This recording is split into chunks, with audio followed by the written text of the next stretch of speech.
家庭矛盾。玉秀恨死了自己，弄不懂自己怎么会那样的。好好的一条路，硬是让自己走死了，连算盘也学不成了。玉秀伤心的很。小唐阿姨对自己这样好，闹出了这样的动静，往后在小唐阿姨的面前还怎么做人？再也没有脸面见人家了。玉秀越想越怕见小唐阿姨了。出乎玉秀的意料，第二天买菜的时候居然就遇上了，看起来是小唐阿姨故意守着自己的了，要不然怎么就那么巧？玉秀想躲，没有躲掉，反而让小唐叫住了。玉秀怕提昨天的事，想把话岔开来，小唐却先说话了，脸上的笑容也预备好了，说：玉秀，中午吃什么呢？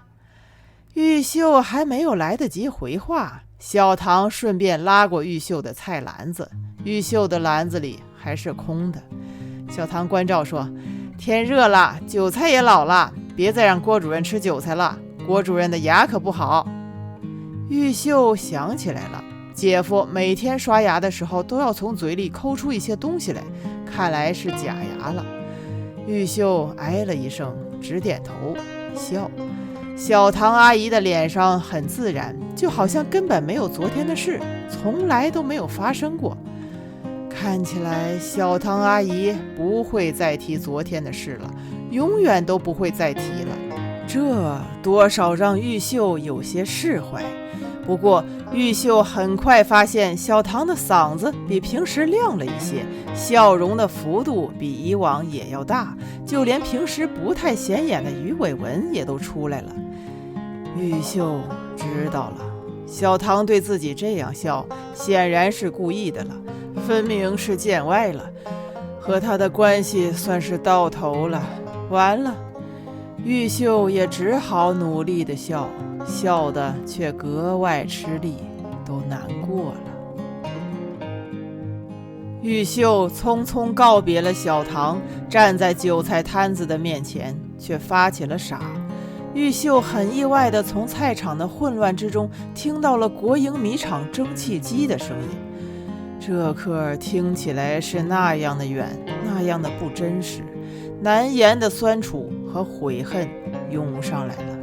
玉秀憋住泪，弄不懂自己昨天到底吃错什么药了，搭错什么筋了，少了哪一窍了，发的哪一路的神经病。好好的一条路，硬是让自己走死了，连算盘也学不成了。玉秀恍恍惚惚的丢下韭菜，一个人走到了小街的最南端。断桥镇的南面是一片扩大的湖，湖面上烟波浩渺，一路看不到头的混沌模样。玉秀想，这样也好，还是这样干净，本来也不是你的，无所谓了。就算是做了高伟的对象，万一被人家知道了那件事，到时候还是麻烦。玉秀对自己说，别费劲了，就这样了。只是有一点，玉秀怎么弄也弄不明白，什么都想开了，怎么反而更难受的呢？这个世上还有什么能够换回玉秀的女儿身呢？要是能换回来，玉秀就是断了一条胳膊都愿意，就是抠了一只眼睛也行啊。玉米怀上孩子，原计划再过些日子告诉郭家兴的，家里头却不太平了。郭巧巧和郭家兴闹了起来，天天吵，却没有结果。依照郭家兴的意思，郭巧巧高二毕业之后还是下乡插队的好，带头送女儿下乡，他这个做父亲的脸面上好看，在机关里头也好说话了。到乡下去锻炼1-2年，有个好基础，履历上过得硬，将来到了哪里都方便。年轻人还是要有远大理想的。郭家兴反反复复讲这个道理，可以说苦口婆心了。郭家兴拿郭佐做例子，郭佐当初就是先插队，先做知青，利用做农民的机会入了党，后来招工了嘛，到大城市的国营厂去了嘛。郭巧巧不听。郭巧巧前些日子看了一部关于纺织女工的电影，被电影上花枝招展的纺纱女工迷住了，中了邪了，一门心思要到安丰公社的纺纱厂去做纺纱女工。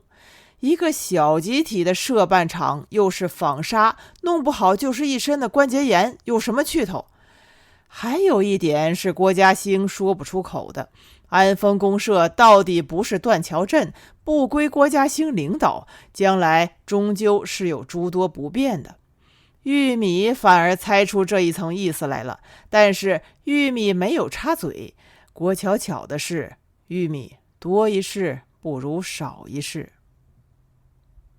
郭嘉兴坐在堂屋的藤椅上不说话了，郭巧巧站在东厢房的房门口也不说话了，就这么沉默了好半天。郭嘉兴接上一根飞马烟，说：“先去插队哈，思想上通了没有？”郭巧巧依着门框，憨头憨脑地说：“没有，我下了乡，万一你手里没权了，谁还来管我？我还不在乡下待上一辈子。”这句话玉米听见了，心口咯噔了一下。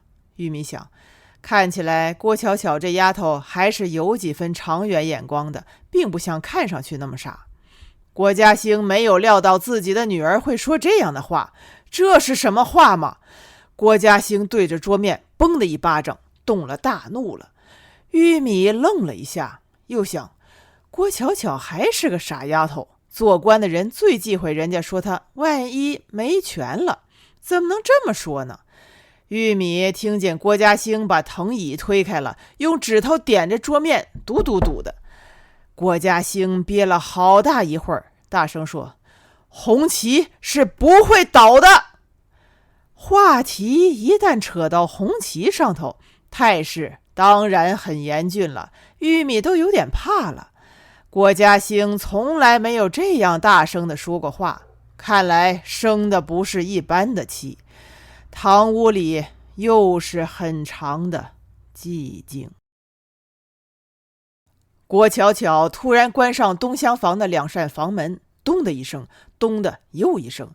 东厢房里接着传出了郭巧巧的大嗓子：“我看出来了，妈死了，你娶了小老婆，变得风姿羞，为了讨好小老婆，想把我送下乡。”玉米听得清清楚楚的，心里说：“这丫头蛮不讲理了，好好的把我扯进去。”郭嘉兴脸色铁青，叉起了腰，一个人来到了天井，突然看见玉秀正在厨房里悄悄地打量自己。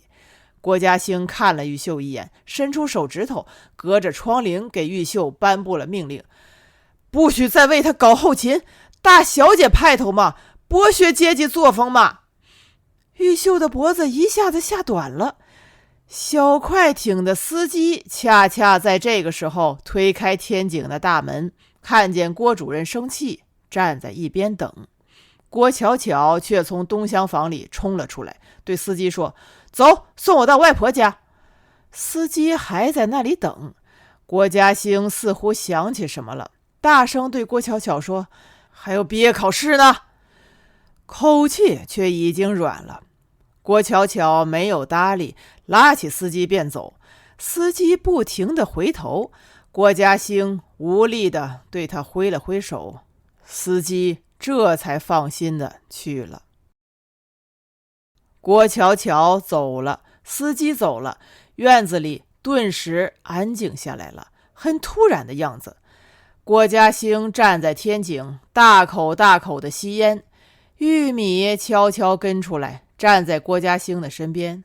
郭嘉兴又叹气，心情很沉重了。郭嘉兴对玉米说：“我一直强调思想问题不能放松，你看看出问题了吗？”玉米陪着郭嘉兴叹了一口气，劝解说：“还是孩子。”郭嘉兴还在气头上，高声说：“什么孩子？我这个岁数已经参加新民主主义革命了吗？”玉秀隔着窗户知道玉米这刻一定是心花怒放了，可玉米就是装得像，玉米就是敛得住。玉秀想，这个女人像水一样善于把握，哪里滴她就往哪里流，严丝合缝的，一点空隙都不留。玉秀还是佩服的，学不上的。